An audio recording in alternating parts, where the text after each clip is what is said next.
अटेली से पूर्व विधायक एवं सीपीएस अनीता यादव ने नामांकन के आखिरी दिन अटेली विधानसभा से अपने समर्थकों और कांग्रेस पार्टी कार्यकर्ताओं सहित जाकर अपना नामांकन पत्र भरा। नामांकन से पूर्व अनीता यादव ने रोड शो भी किया। अनीता यादव ने कहा कि भगवान श्री राम भी 14 वर्ष के बाद वनवास काटकर वापस आए थे, मगर मुझे संघर्ष करते 15 साल हो गए। इस बार अटेली की जनता हमारा साथ देगी और प्रदेश में कांग्रेस की सरकार बनेगी। नामांकन के बाद उन्होंने कनीना में चुनावी कार्यालय भी खोला। चुनाव की किस तरह से तैयारियां हैं? आज आपने नॉमिनेशन दाखिल किया है, आगे की क्या कुछ प्लान है?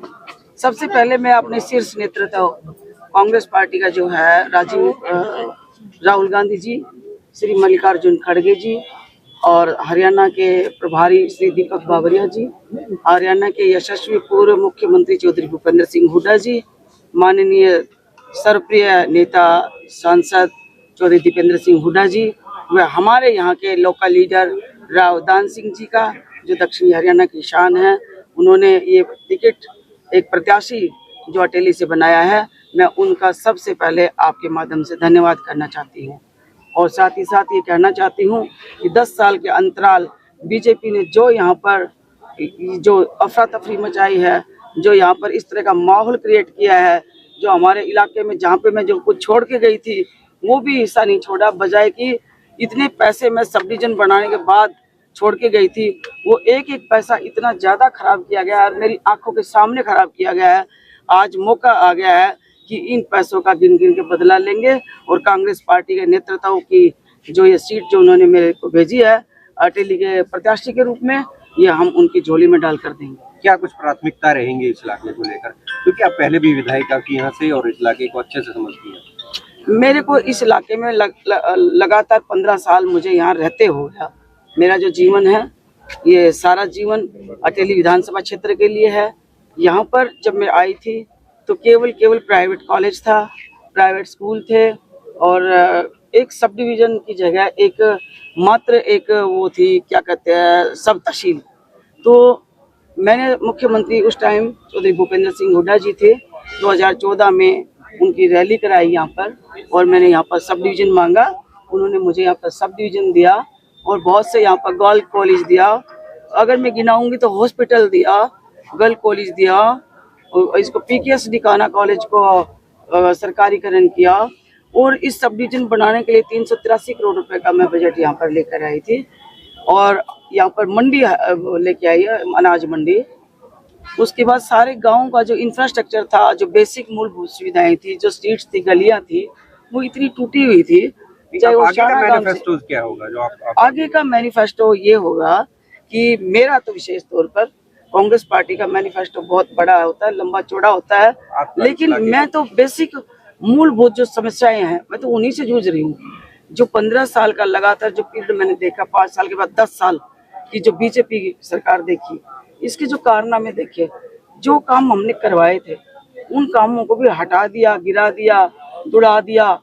आप देख रहे हैं, सारे यहाँ के आप लोकल हैं, चाहे आप प्रेस से रिलेटेड हैं, चाहे दूसरी मीडिया के माध्यम से हैं, आप सबको पता है, आप सब स्माइल आपका फेस कह रहा है कि यहाँ पर जो कुछ भी हुआ, यहाँ पर लूट खसूट और चेहरे बदल, पत्थर बदल सरकार रही है।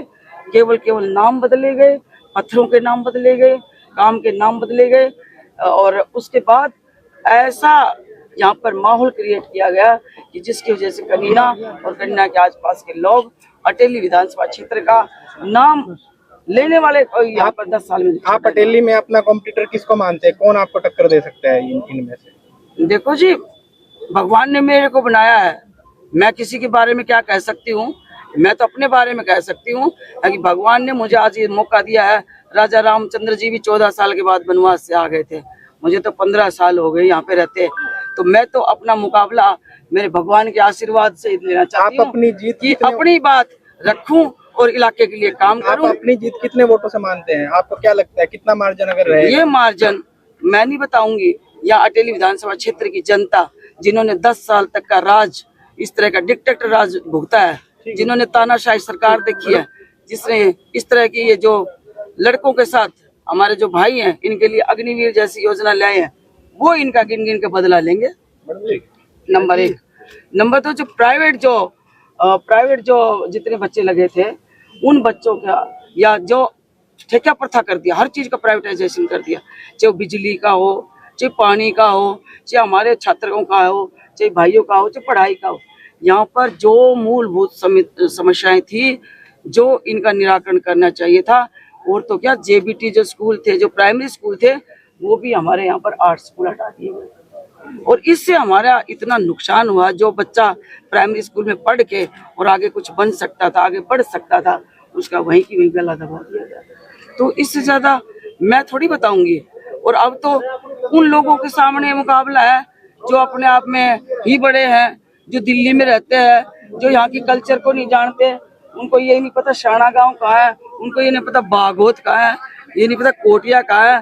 तो कोटिया में कितने बूथ हैं, तो शाना में कितने बूथ हैं, तो सराय में कितने बूथ हैं, तो दोंगड़ा हीर में कितने बूथ हैं, तो दोंगड़ा हीर में क्या काम हुआ, तो गणियार में क्या काम हुआ, तो वहाँ उसके चंदपुरा के बस स्टैंड पे क्या जरूरत है। तो यहाँ पे 5 गांव का जो ये एरिया है, शेड़ंग, शाना, पोता, नताना, बागोत, खेड़ी, तलवाड़ा, इसके बीच में यहाँ पर क्या होना चाहिए। वो लोग जो है ऐसे हैं जिनको कपड़ों में, जिनको प्लीज मेरी बात सुनो, ये है ना एक्सेस ज्यादा खड़े हैं 100 मीटर के दायरे में, आप दूर कर दीजिए सर। ये आपके वर्कर है, प्रेस है, तो मैं क्या कर सकता हूँ। आपके 2 चले जाए 5 आदमी रह जाए।